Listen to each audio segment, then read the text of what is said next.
Thank you, everybody, and good evening. Thank you for coming. We're holding our fourth Municipal Vulnerability Preparedness Program grant application meeting. The town of Townsend is a certified municipal vulnerability preparedness town at community. And this application that we're working on is due this week. We're pulling together information from all corners of the town and community to try to put together a project. Well, so we have put together a project, and I was just going to read the project summary for you, get everybody understand what we're trying to do. This action grant is, the summary is that access to water is fundamental need, and this project has the potential to be a model for climate resilient water supply work in the state. The town will conduct a vulnerability assessment related to the impact of current and anticipated future climate change conditions, including flooding, drought, and snowmelt runoff impacts on Townsend's public and private water supplies. This project will identify opportunities for nature-based solutions and provide regional, environmental, and community co-benefits in support of public health. The main tasks include reviewing data and conduct field investigations, modeling future flooding and impact on groundwater, assess resilience of water supply to future drought conditions, and conducting inclusive and accessible public outreach, education, and engagement related to climate hazards, water quality, public health, community co-benefits, and water conservation. At this point, the application is well on its way to being completed. There are a number of elements in the application, and I have been collecting input from community members, telling their stories about any drought or flooding impact on their water supplies. We've been collecting anecdotal stories to personalize the grant and really try to convey the character of Townsend and the needs of the community to the state. And so as we finalize over the next few days, I will still be working on filling in some of the yearly progress and updates for what we've done thus far in the MVP program through the various, we've accomplished quite a bit this year in terms of updating and in terms of new infrastructure. We have I don't have everything listed in front of me, but so that's kind of where we're at. We were looking for community outreach opportunities, and I was going to let Adria take it from here, if that's okay.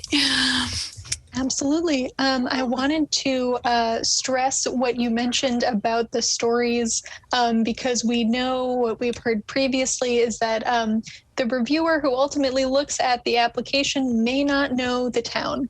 And so any information we can share that helps communicate the urgency of the proposal, the urgency of the need, and the positive impact that the proposed project would make on the community, that will go a long way towards sharing this story with whoever ultimately reviews the application. So all the stories and the photos that Beth is collecting, will be highlighting those in attachment A, which is our project narrative, and compiling them into an attachment that we have for the application. So we've sort of got all of that information for them.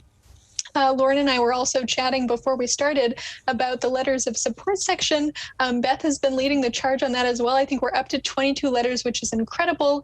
It comes from a real incredible range of town departments, boards and committees, organizations that reach climate vulnerable populations. And that's a really key part of the application as well. We know that EEA puts careful review into that section, and it is very meaningful to them to see support from the community through through those letters. And so that's a powerful part of the application.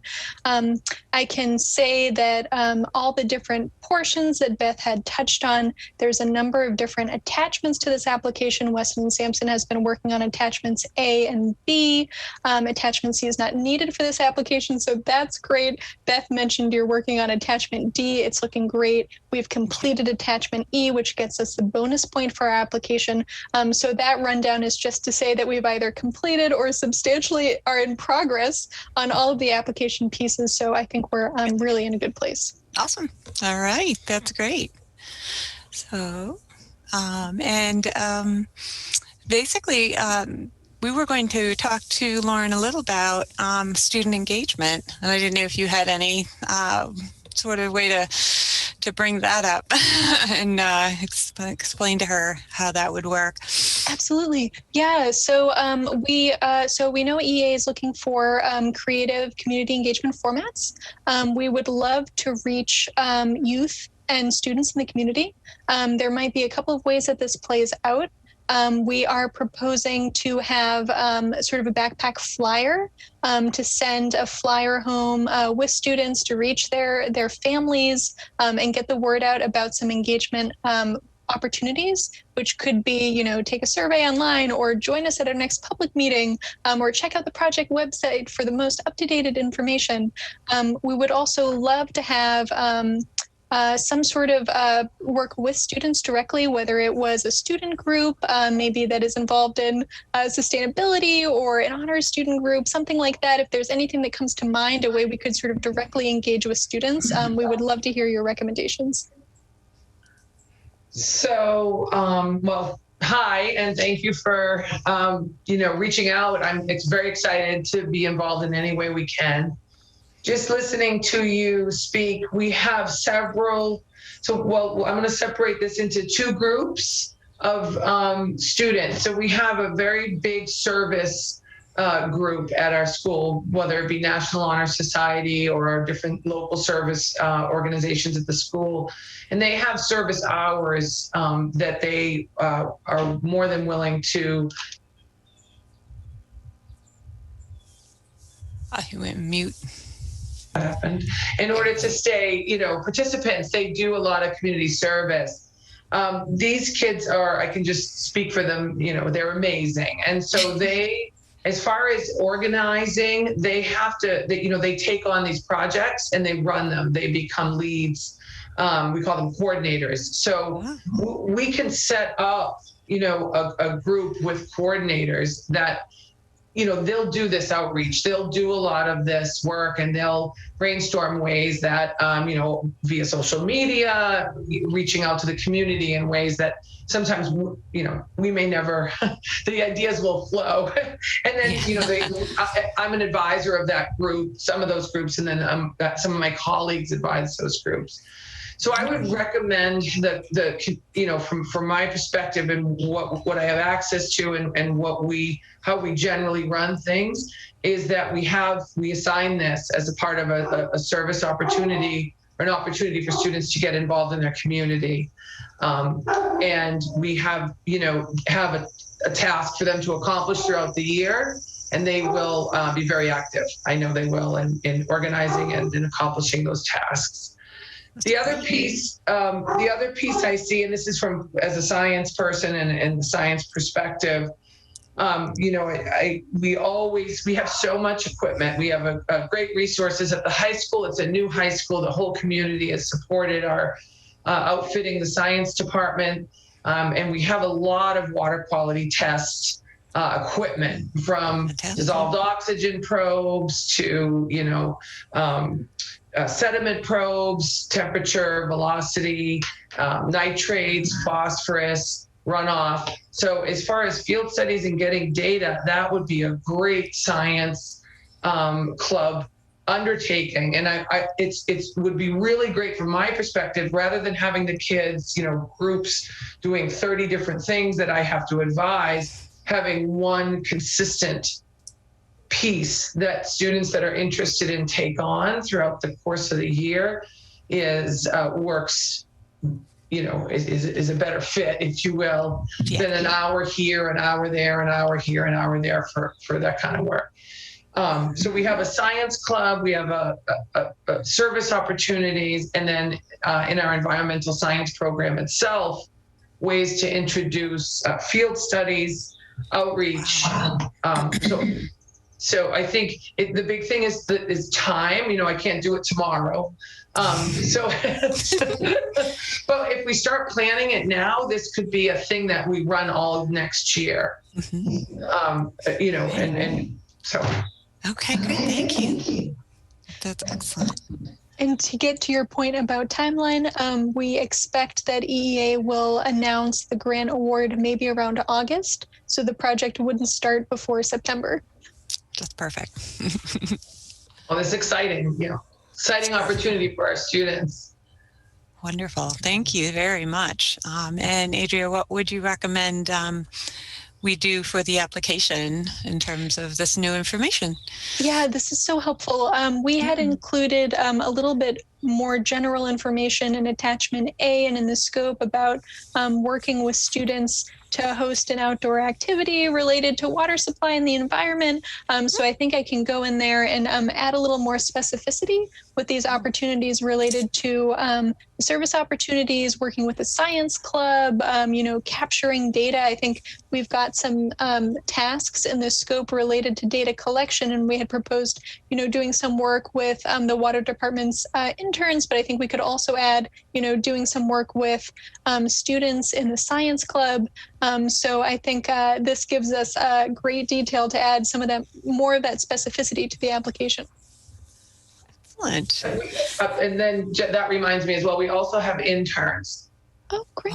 In the science department. So, they're science interns, and I know we have a thriving environmental science interest. So this would definitely, and I would say for my interns, next year we are switching to a model where they can extern rather than intern. So they are able to leave campus. Wow. So that'll even, bring in a new layer if there's any interest in the students.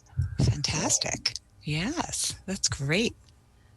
And reciprocally, I'm wondering, Adria, if we could help the students learn a little more about the RMAT program, in terms of, if you could explain what that is, and that might be something that they would be, a tool that they might be able to learn from. What a great idea. I love that. So RMAT is an acronym. It stands for the Resilient Massachusetts Action Team. And this group was developed by the state as a way of implementing the state's natural hazard and climate change adaptation plan. So this is a plan, it's commonly called the SHMCAP, that's the acronym, but it has a number of action items that the state would like to implement. And so RMAT is sort of the guiding body and charged with implementing it. The first thing that they're doing, which directly relates to the MVP program, is they're creating some resources for state departments and for municipalities to make climate change adaptation a little more consistent statewide. And so there are sort of three key resources that they're developing. The first is a set of climate change standards, which is really what are the future climate projections and the data that is available to municipalities who are planning for climate. So that could be precipitation data, it could be extreme heat data. The second deliverable is climate change design standards. So, okay, now you've got the data that you need to use. How do you figure out the strategies to prepare for those increased flood levels or the increased amount of rain or the increased heat? What are your options to increase resilience in your community? The third tool is an online tool to help municipalities with capital planning. So now that you have all the data and all the options, how do you make decisions? How do you prioritize? How do you move forward? So those are sort of the three resources that will be available. It's still in development. They are piloting a tool now, which is what we've used for our application to sort of plug in information about your project, and it spits out an export with, here's some information about those standards and design guidelines that you could use. So very much still in development, but what a great idea. It would be, I think, maybe so interesting for these students to, think about how does this translate into climate change planning? Yeah, exactly. That's what I was hoping. Yeah, great. All right. Wow, that's great. Well, thank you everybody for coming. I won't keep you too long. Just wanted to get together and listen to some thoughts and ideas and give a little update on how we're moving along. We're hoping to submit the grant on Thursday. This will, as we gather everything together here. So if possible, if you would be willing, I'm not going to put you on the spot, Lauren, but if you would be willing to provide a letter of support for the grant, that would be fantastic. And just if you have any other questions, please let me know. And I also wanted to mention that on the Townsend Planning Board website, I've put up some information. So if you want to click on MVP program on the website, there's more information about the action grant submittal, the application that we're preparing. And there's a couple questions there for people. Wait, for this one, we're looking, just for stories, anecdotal stories about experiences that water users have had as a result of drought or flooding. So that's the focus on that. So I want to thank you. Go ahead. Lauren, you might have been on mute a minute ago. I did take a look at the letter of support, so I was just about to fill it out when we started the meeting. Thank you. As this from the school, so I'll represent the science, myself as a member of the school community. Thank you. And we can obviously pull more people in as we get the word out. And wonderful. That would be wonderful. Thank you so much. So that's great. All right. Okay. So I want to thank you all again, and I will call it an evening, unless you have anything else, Adrian. Okay, thanks so much, everybody. Good night. Bye-bye.